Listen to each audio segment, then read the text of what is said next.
우리 옆 사람과 인사할까요? 다 오셨습니다. 반대편과 인사합니다. 사랑합니다. 여러분, 오늘은 하나님 앞에 예배하면서 문득 그런 생각이 들었습니다. 내가 연예인인가? 연예인입니까? 목사님 앞에 혼자 이렇게 딱 서 있고, 여러분들은 저를 쳐다보고 있고, 제 말에 귀를 기울이고 계시고, 앞에 앉아 예배에 섰는데요, 막 두려운 거예요. 내가 뭔데 여기 서서 이렇게 말씀을 전할까? 연예인도 아니고, 딱히 잘생긴 것도 아니고, 말을 잘하는 것도 아니고, 문득 생각하고요, 기도하는데, 하나님 마음속에 그런 마음을 주시더라고요. 너는 그냥 한분일 뿐이다. 이 시간의 주인공은 김윤석 목사가 아니라 하나님이시다. 하나님을 가리키러 이 자리에 나온 것이고, 그래서 못생긴 사람을 하나님께서 세우신 것입니다. 여러분, 오늘 사도행전을 나누려고 하는데요, 오늘 말씀이 참 어렵습니다. 그래서 참 고민도 많이 했고, 또 두려움도 있는데요. 이 시간에 말씀을 나누는데 저의 목소리와 저의 음성을 듣지 마시고, 음성 속에 숨겨있는 하나님의 음성을 들으시는 시간 되시길 주님의 이름으로 축원합니다. 여러분, 징크스라는 단어 아십니까? 징크스. 영어로요, JINX라는 단어를 씁니다. 이 징크스라는 단어는 뭐냐 하면요, 모두가 그렇다고 여기는 생각 또는 미신에 가까운 그런 신념, 이런 것입니다. 한 여학생 얘기입니다. 한 여학생이 징크스가 있었습니다. 이 여학생은요, 지하철에서 절대로 잠을 자지 못하는 징크스가 있답니다. 아무리 피곤해도요. 그 이야기 뜻은 이 여학생이 어느 날 늦은 저녁 시간에 공부를 마치고 이제 도서관에서 집으로 돌아가는데 지하철을 탔다고 합니다. 지하철을 탔는데 옆에 멋진 남학생이 타서 기분이 참 좋았는데 갑자기 자기도 모르게 잠이 들었습니다. 잠이 들어서요, 잠속에서 남자친구를 만났습니다. 남자친구를 만나서 사랑을 나누면서 가위바위보 하면서 때리면서 계단 올라가기를 막 하고 있는데 그만 계단을 헛디뎌가지고요, 꿈속에서 계단에서 불러서 쿵 떨어졌습니다. 잠깐 눈을 떠보니까 여기가 계단이 아니라 지하철 바닥입니다.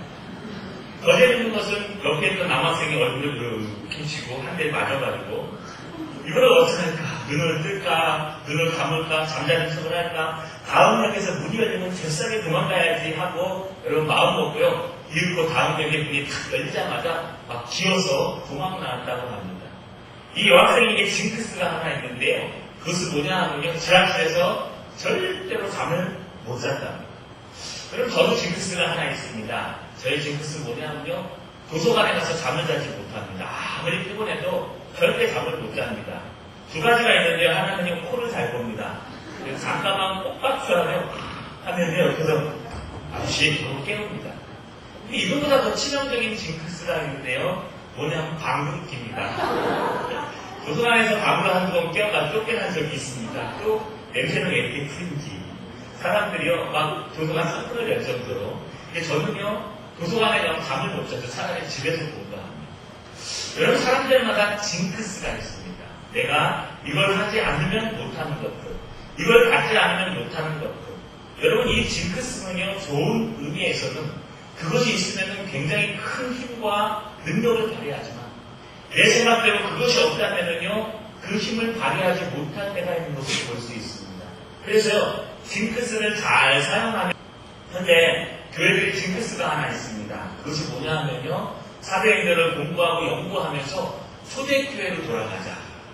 초대교회처럼만 돌아가면 교회가 큰 성장이 일어날 것이요, 숫자가 늘어날 것이요, 교회가 놀랍게 커질 것이다 라는 성장에 대해서 얘기하면서요, 자꾸 초대교회로 돌아가자 얘기합니다.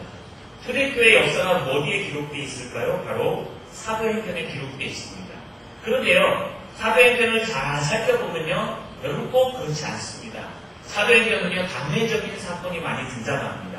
우리가 흉내낼 수 없는 사건들, 우리가 따라갈 수 없는 사건들이요, 사도행전에 다 많이 등장하기 때문에요, 사도행전을 바르게 아는 것이 가장 중요합니다. 그래서요, 우리 교회는요, 사도행전 징크스를 경험해야 됩니다. 무엇이고 하니 사도행전을 그대로 받아들이고 그대로 따라가서 우리 교회를 성장시키기 위해서 사도행전을 펼치고 연구하면요, 분명히 징크스가 오게 빠질 겁니다. 해도 안 되는데 하고요. 그러나 우리가 사도행전을 잘 연구하고 제대로 연구만 한다면요, 제대로 말씀만 나눈다면요, 아마 우리 교회가 초대교회 모습으로 돌아갈 수 있고요, 우리 교회가 하나님 앞에서 부흥하고 성장하는 놀라운 역사들이 나타날 것입니다. 여러분, 이 시간에요, 사도행전을 나눌 것입니다. 이제 그 오전마다 사도행전을 나누고요, 그 사도행전 속에서 서신서가 등장하면요, 사도행전을 잠깐 멈추고 서신서를 다룰 것입니다. 사도행전 15장에 가면요, 잠깐 멈추고 갈라디아서와 야고보서를 병행해서요, 무엇이 과연 하나님을 믿는 하나님의 백성들의 삶이고 복음일까를 나눌 것입니다. 사도행전 16장에 가서는요, 여기 잠깐 멈추고 에베소서를 나누면서요, 무엇이 정말 교회를 교회되게 하는 것인가. 여러분, 사도행전 28장에 가서는요, 잠깐 멈추고 로마서를 나눌 겁니다. 무엇이 복음인가? 무엇이 정말 이 땅을 흔들 수 있는 복음의 능력인가? 여러분, 주 오전마다요, 기도하시고 저와 함께 사도행전 속으로 여행하신 여러분 되시길 주님의 이름으로 축원합니다. 여러분, 사도행전에 보면요, 사도행전의 위치와 저자가 있습니다. 성경에는요, 여러분 순서가 있습니다. 이걸 배열이라고 얘기합니다. 성경 순서가 어떻게 되어 있을까요? 마태복음, 신약성경, 마태복음, 마가복음, 누가복음, 요한복음, 사도행전, 많죠? 여러분, 고린도전서, 로마서 다 있죠. 여러분, 이 순서가 뭘 얘기하는 걸까요? 역사적인 순서일까요? 만약에 쓰여진 역사적인 순서라면요, 마가복음이 맨 앞에 나와야 됩니다. 근데 우리는 마태복음을 가장 먼저 경험합니다. 여러분, 또 구약에도 있습니다. 소선지서를 다룰 때 소선지서 시작에는요, 호세아가 등장합니다. 근데 사실은 그렇지 않습니다. 역사적으로 따지면 아모스나 요엘이 먼저 나와야 되고요, 오바다가 먼저 나와야 됩니다. 왜 성경은요, 역사적인 순서로 배열하지 않을까요? 왜 성경은요, 복음서 다음에 요한계시록을 집어넣어도 될 텐데 요한계시록을 안 넣고 사도행전을 집어넣은 후에 뒤에 사도들의 행적들에 대한 요한서신, 교리서신이라고 얘기하는 서신들을 놓았을까요? 여러분, 이 배열에는 뜻이 있습니다. 성경을 무조건 배열한 게 아니고요, 여러분, 복음서 뒤에 교리서 앞에 사도행전을 넣은 이유가 뭘까요? 바로 사도들의 삶, 성령께서 어떻게 사도들을 인도하시고 성령께서 어떻게 그 복음의 역사를 통해서 교회들을 세워가시고 성령께서 어떻게 이 역사 가운데 일하고 계시는지, 여러분, 예수 그리스도의 복음, 부활, 승천 이후의 모든 사건을 사도행전이라는 그 서신에 기록하면서요, 복음에 기록하면서 여러분, 사도행전의 기록 목적을 나타내는 것을 우리가 볼 수 있습니다. 여러분, 사도행전 누가 기록했을까요? 여러분, 누가라고 얘기합니다. 정확한 것은요, 바울과 동행한 사람이 기록해야 됩니다. 왜냐하면요, 사도행전 16장이나 20장에 보시면 우리라고 표현하기 때문에 아마 사도행전을 지은 사람은 바울과 동행했던 사람 중에 하나일 것이다. 또 하나는요, 직업이 의사여야만 합니다. 왜냐하면 이제 사도행전을 살펴보시면은 의술 단어가 많이 등장합니다. 목, 여러분, 또는요, 혼이 떠나다, 괴로움을 받다, 정신적인 영향을 받다, 이런 단어들이요, 굉장히 사도행전에 많이 등장합니다. 이걸 봤을 때 아마 사도행전의 저자는 틀림없이 의사였을 것이다. 그래서요, 여러분, 사도 바울과 함께 했으면서 사도 바울을 치료하고 여러분, 의사였던 사람이 누군가라고 찾아보니까요, 바로 의사 누가였습니다. 고린도서 1장 14절에 보니까 사람을 받는 의원 누가와 또 대마가 너희에게 문안하느니라 라고 하면서요, 사도 바울이 의사와 함께 다니는데 그 의사의 이름이 누가라고 표현합니다. 그래서요, 사도행전은요, 누가복음의 다음 장입니다. 누가복음을 먼저 나누고 사도행전을 나누면요, 금상첨화입니다. 누가복음을 읽으시고요, 바로 사도행전을 읽으셔서 여러분, 누가행전이라고 얘기하는 사도행전을 읽으시면요, 더없이 좋은 그런 복음입니다. 여러분, 그런데 사도행전의 위치와 이 저자를 가서 우리가 알 수 있는 게 무엇일까요? 여러분, 이게 언제 기록되었는가가 굉장히 중요합니다. 사도행전까지의 모든 내용들은요, 추측하기를 AD 60년까지 기록된 내용을 아마 기록했을 것이라고 얘기합니다. 왜냐하면 우리 사도행전 28장 끝절에 보시면요, 바울이 온 이태를 자기 색집에 유하며 자기에게 오는 사람을 다 영접하고 담대히 하나님의 나라를 전파하며 주 예수 그리스도에 관한 것을 가르치되 그 많은 사람이 없었더라. 여러분, 이게 끝절입니다. 근데 끝에 이 기록이 있다는 얘기는요, 사도 바울이 지금 순교로 당하고 박해당하지 않았다는 얘기입니다. 이 뜻은요, 여러분 AD 60년까지 이제 60년부터 64년 사이에 누가 황제로 등장하냐면 여러분 잘 아는 네로 황제가 등장합니다. 그래서요, 네로 황제가 등장하기 전, 아니 막 등장할 당시, 등장했을 때 아마 기록했을 것이다. 그 전에 기록됐다는 사도 바울의 순교한 내용이 분명히 기록됐을 텐데 기록되지 않은 것을 보면요, 틀림없이 AD 60년까지의 내용을 60년 이후에 기록했을 것으로 봅니다. 또 한 가지는요, 여러분 AD 70년에 어떤 일이 있냐 하면은 예루살렘에 유다와 로마가 큰 전쟁을 해서 예루살렘이 멸망당합니다. 여러분 아마 그 기록이 있었더라면 아마 기록했을 텐데 그 기록이 없기 때문에 분명히 그 전에 기록되었을 것이다. 여러분 이게 무엇을 의미할까요? 사도행전이 기록된 당시는 분명히 의사 누가가 사도행전을 기록했을 때인데 언제 기록했냐? 사도 바울이 살아있을 동안에 여러분 순교하기 전에 AD 60년에서 AD 70년 사이 유대전쟁이 있기 전에 기록했다는 겁니다. 다시 말하면요, 이 기록 연면을 잘 보시면 막 네로 황제가 다스리고 있는 핍박의 순간입니다. 이 네로가 다스리는 그 핍박과 괴롭들의 순간 속에서 가장 중요한 그리스도인들이 이제 막 역동을 딛고 일어서야 될 그런 상황에서 바로 누가에 의해서요, 사도행전이 기록됐다는 얘기입니다. 무슨 뜻일까요? 하나님의 교회가 세워갈 수 있는 성령의 인도하심을 받아서 세워가는 그 시기가요, 여러분 핍박과 시련 가운데 세워진다는 겁니다. 그냥 교회가요 널널할 때 잘 성장하고 세워지지 않습니다. 안팎으로 어려운 일들이 있고 괴로운 일들이 있고 네로 황제가 나타나서 죄 없는 하나님의 백성들을 핍박하고 괴롭힐 그 당시에 하나님의 나라가 세워지고요, 하나님의 교회가 성장하고요, 하나님의 교회가 부흥하며 일어서는 그런 모습들을 우리는 사도행전에서 보고 알 수 있습니다. 다시 말하면요, 역사의 주인은 하나님이시라는 겁니다. 하나님께서 교회를 세우신다는 겁니다. 우리는 생각할 때가 많이 있습니다. 우리가 뭔가 열심히 하는 교회가 설 것 같은데 그것도 맞습니다. 여러분 기도하지 않는 것보다 기도하는 사람들에 의해서 하나님의 일들이 이루어집니다. 그러나 여러분 기도하는 마음도 하나님이 주십니다. 말씀 보는 마음도 하나님이 주시는 겁니다. 그래서요, 모든 역사의 주인은 하나님이시다.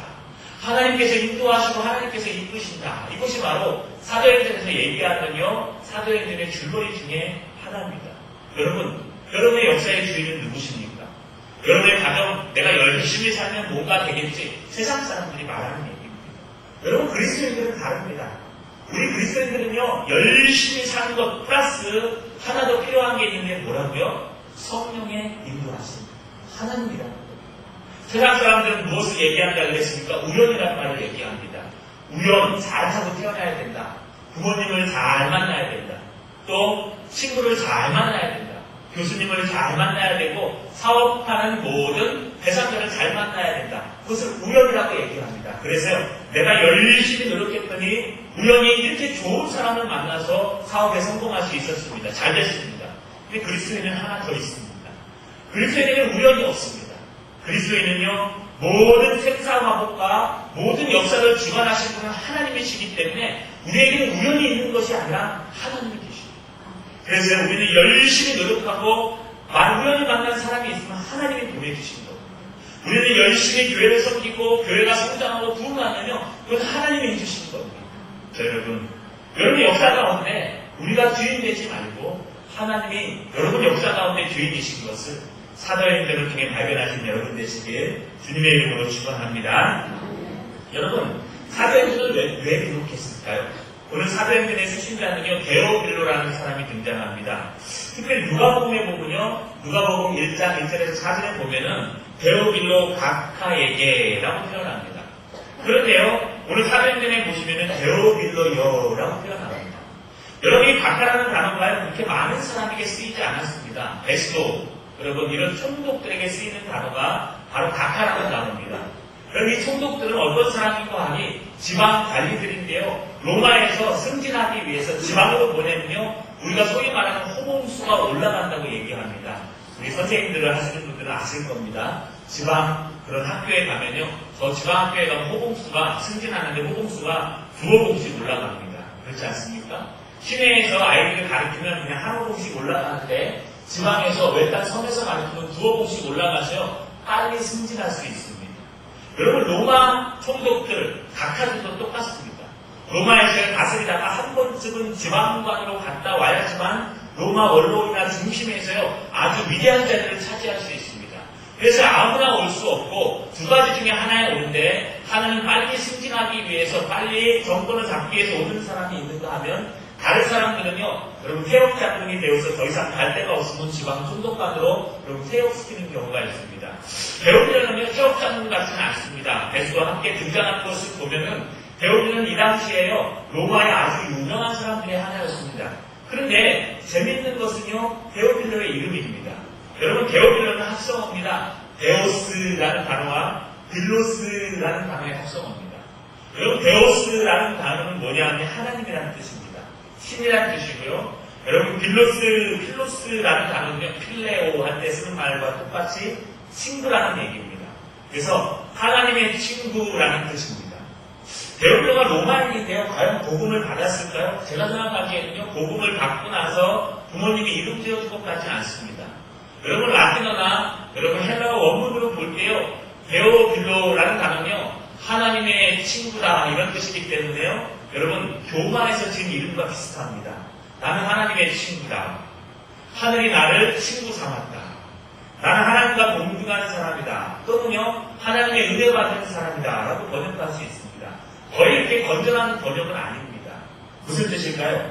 이렇게 이 누가복음을 쓰는 목적이 데오빌로라는 그 각하 아니 이제 누가의 친구가 된 데오빌로에게 그 복음을 쓰면서요 그 교만하고 그 거만하고 또 하나님을 잘 모르고 하나님과 동등됨으로 여기기 원하는 하나님의 친구다라고 표현하는 데오빌로가 여러분 변해서요 이 복음을 듣고 있다는 것 여러분 이것 하나만으로요 하나님이 얼마나 사도행전을 쓰시기 위해서 준비하시고 노력했는지 모릅니다. 여러분 그러면서 사도행전의 목적이 뭘까요? 오늘 3절에 보니까 이렇게 기록됩니다. 또한 그들에게 확실한 많은 증거로 친히 살아계심을 나타내사 40일 동안 그들에게 보이시며 하나님의 나라의 일을 말씀하시니라.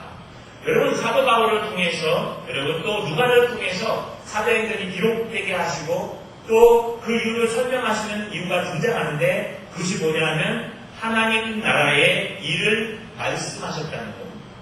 여러분 우리가 잘 알다시피요 사도행전 이제 오순절 성령강림 사건을 얘기할 겁니다. 오순절 성령강림 사건이 끝나자마자 여러분 사람들이 각 나라 방언으로 자기의 말들을 전했는데요 그 전한 내용이 뭐냐면 하나님의 큰 일을 얘기했다고 합니다. 사도행전 전체에 흐르는 내용이 뭐냐면 바로 이 하나님 나라의 일, 하나님의 큰 일입니다. 오늘 좀 어려우시죠 여러분?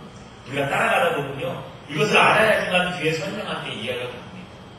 여러분 하나님 나라의 일이 뭐길래 예수님께서 등장하시면서부터 시작해서 오늘 본문에 등장하는 것처럼 여러분 부활하시고 승천하시기 전에 40일 동안 하나님 나라의 일을 얘기할까요?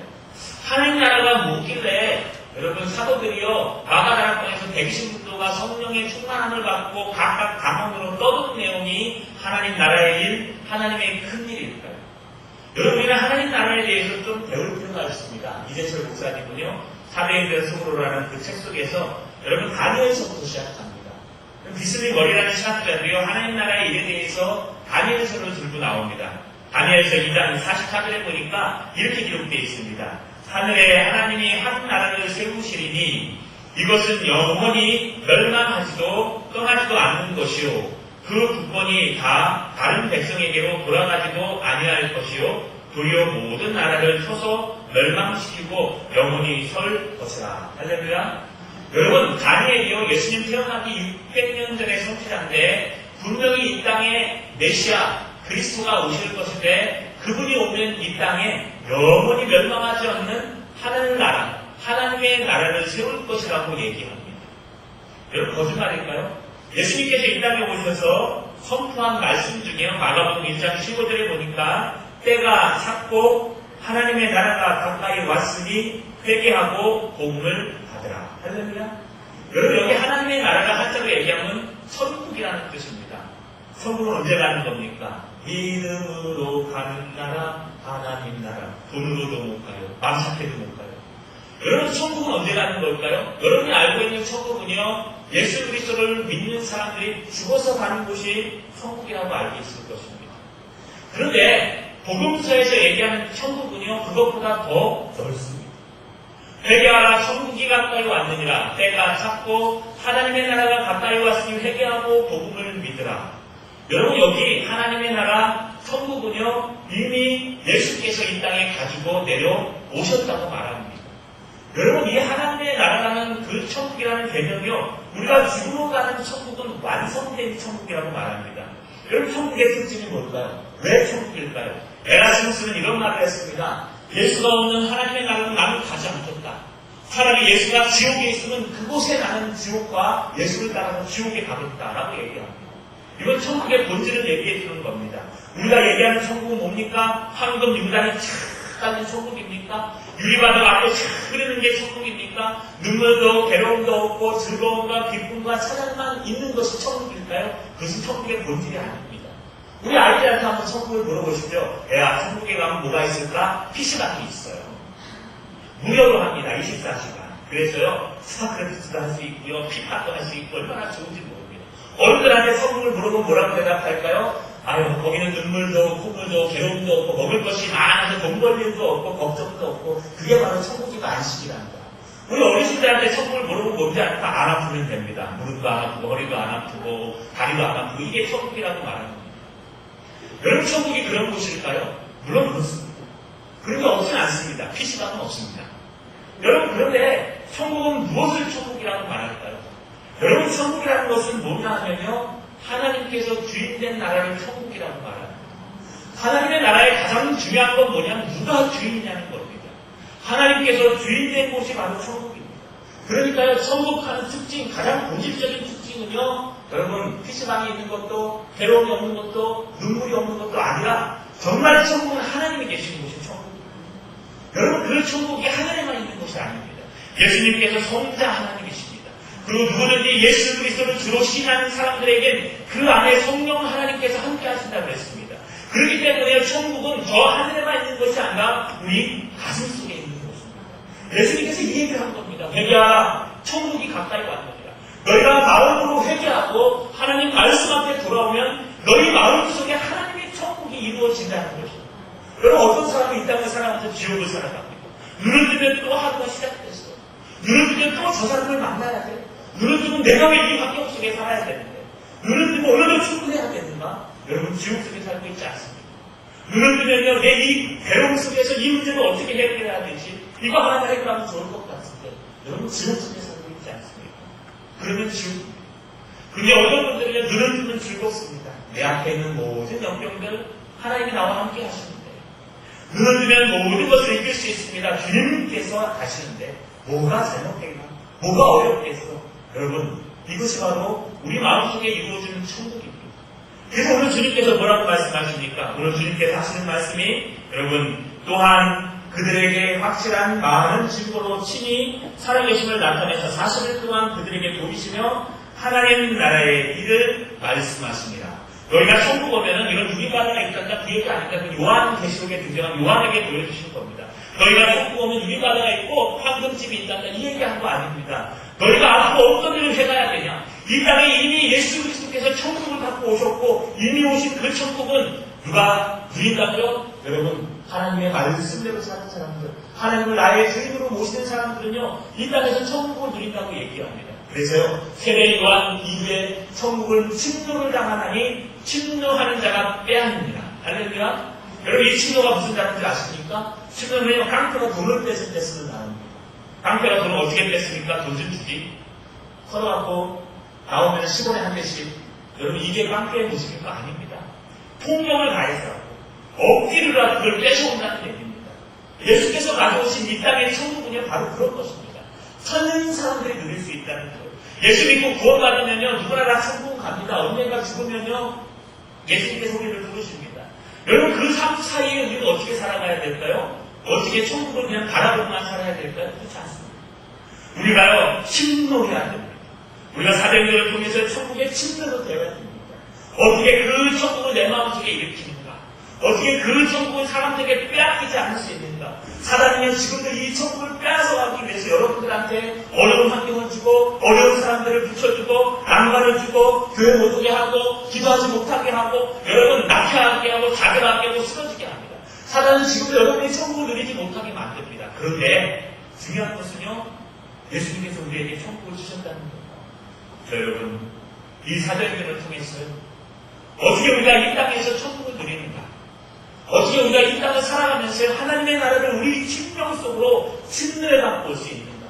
그래서 어떤 상황이 와도 절대로 내가 이 기쁨, 이 천국을 빼앗기지 않는 사람이 되는가? 여러분, 천국을 누리는 여러분 되시길 주님의 이름으로 축원합니다. 여러분, 이 사도행전은요 굉장히 동적입니다. 그래서요, 사도행전의 원래 이름은요 프락세스 아포스텔론이라는 단어를 씁니다. 이 프락세스라는 단어는 뭐냐면요, 행동하다, 행동하는 것들, 이런 표현을 씁니다. 그래서요, 아포스텔론은 사도들이라는 얘기입니다. 그래서 사도행전의 뜻을 살피면요, 사도들의 행적, 사도들의 행동들, 이렇게 표현합니다. 그런데 잘 보시면요, X라는 단어를 쓰는데 이 단어가 그냥 쓰여지지 않고 복수를 쓰입니다. 여러 번 계속되는 거죠. 그러니까 사도행전은요, 그냥 하나님의 말씀을 믿고 기적을 한번 일으켜서 그 역사를 경험하고 그 역사를 만족하고 하루하루 살아가는 그런 사람들의 얘기가 아니고요, 내 삶 가운데 투쟁하고 내 삶 가운데 부딪히고 내 삶 가운데 움직이는 사람들의 이야기가 바로 사도행전입니다. 그래서 사도행전을 나눌 때 우리 가슴 속에 들어야 될 의문들이 무엇인가 하니 이 삶 가운데 어떻게 헤쳐나가야 되는가, 이런 어려운 환경 속에서 하나님께서 우리를 어떻게 인도하시게 되는가, 이것을 배워야 됩니다. 여러분, 우리 신앙은 대부분 정적입니다. 여러분, 정적이라는 건 뭐냐면 부활에서 멈춰버립니다. 내가 예수 믿고 구원받았고 예수님께서 부활하시니까 나도 언젠가 부활한다, 끝. 거기서 우리 신앙이 다 멈춰버립니다.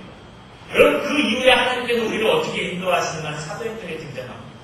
그런데 예수 믿고 구원받았다, 난 됐다, 끝났다, 이제 뭐 더 이상 내가 어떻게 살아가도 주님 나를 구원하실 것이요, 구원은 절대로 실패하지 않는다. 여러분, 틀린 말은 아닙니다. 그러나 그러면요, 우리의 신앙이 정적으로 변합니다. 뭐 봉사 안 하나? 여러분, 뭐 이거 하나 안 하나? 내가 삶 가운데 주님을 붙으나 안 붙으나 뭐 다를 게 뭐가 있나? 어차피 목적과 끝은 천국 가는 것밖에 없는데 이렇게 되어버립니다. 여러분, 그렇지 않습니다. 우리의 신앙은 더 넓습니다. 우리의 신앙은 더 액티브하고요, 더 동적으로 움직입니다. 오늘 본문에 보시면요, 3절에 그가 고난을 받으신 후에 이야기들을 얘기해 주십니다. 40일 동안 하나님의 나라의 일이 어떻게 이루어질 것인가, 또 어떻게 움직일 것인가를 얘기하시면서요, 이제 사도행전을 시작합니다. 여러분, 사도행전을 잘 배우시면요, 앞쪽에는 베드로가 주인공처럼 등장합니다. 뒤쪽에는요, 사도 바울이 주인공처럼 등장합니다. 그러나 그들이 주인공은 아닙니다. 하나님의 성령께서 일하시는데요, 성령께서 동역자인 베드로를 세우시고 동역자인 바울도 세워서요, 하나님의 나라를 이끌어가는 그런 내용들이 여러분 등장하는 것을 볼 수 있습니다. 우리 하나님은요, 하나님의 일을 하시는데 하나님의 나라를 증거하시고 전파하시고 하나님의 복음으로 여러분들을 하나님의 백성들로 구원하시는데 사용하는 도구가 있습니다. 누구냐면 바로 저와 여러분입니다. 우리 하나님은요, 기적을 일으킬 수 있습니다. 여러분, 성경에 보면요, 역사에 보면요, 굉장한 기적들이 많이 나타납니다. 갑자기 하늘이 열려가지고요, 러시아에서는요, 회개하라고 막 글을 쓰고 사라졌다 합니다. 갑자기 고개가 갈라지는 역사도 지금 일어난답니다. 여러분, 알지 못한 곳에서 죽은 자가 살아나는 역사도 일어날 겁니다. 여러분, 하나님께서는요, 직접 그 역사를 통해서 복음을 증거하고 하나님의 나라를 증거할 수도 있습니다. 그런데 하나님은 그렇게 하지 않습니다. 하나님께서요, 사도행전을 통해서 우리에게 보여주시는 일은 내가 그 미련한 베드로를 세운다는 거예요. 내가 그 하나님을 핍박했던 바울을 변화시켜서 사용한다는 겁니다. 하나님은요, 아무리 극단적인 사람일지라도 그를 변화시켜서 동역자로 삼으시고 그와 함께 액티브하게 하나님의 삶을 살아가면서요, 복음을 증거하고 전하시는 것을 원하십니다. 여러분, 이게 바로 사도행전이 우리에게 주는 내용들입니다. 여러분, 우리가 베드로가 될 수도 있습니다. 여러분과 제가요, 사도 바울이 될 수도 있습니다. 우리에게 어떤 일이 일어날지 모릅니다. 중요한 것은요, 하나님은요, 뜻대로 옮기신다는 거예요.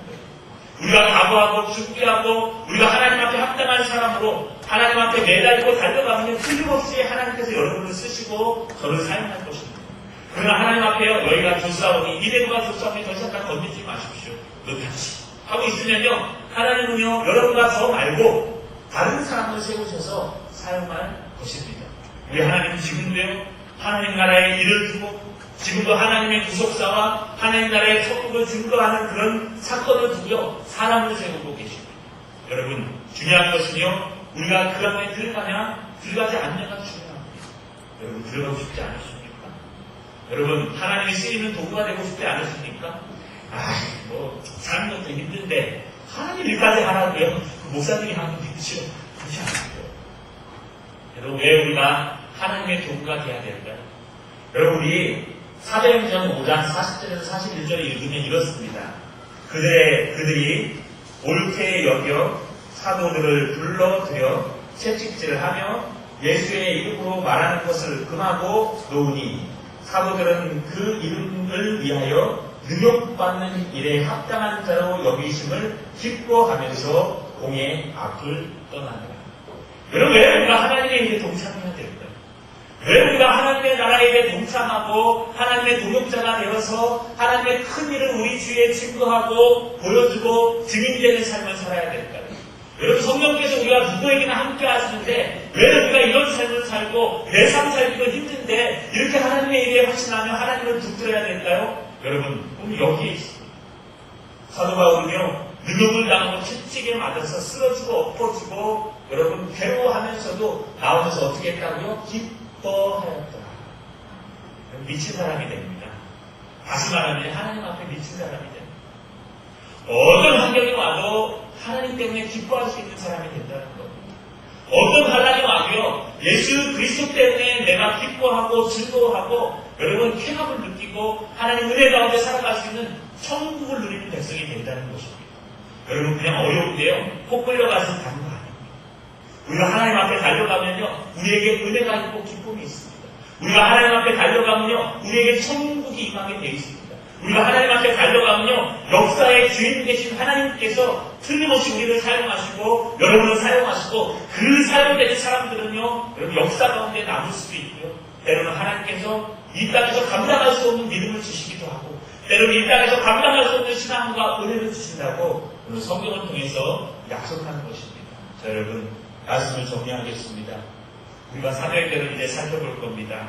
한 구절 한 구절 살피면서요, 하나님께서 성령을 통해서 우리에게 하나님의 나라를 어떻게 증거하시는가, 하나님께서 성령을 통해서 우리에게 어떻게 역사하시는가를 배워볼 겁니다. 오늘 꼭 기억하시기 바랍니다. 역사의 주인은 누구시라고요? 하나님이십니다. 여러분이 잘 사는 것 같아도 여러분 하나님이 하셔야 되는 겁니다.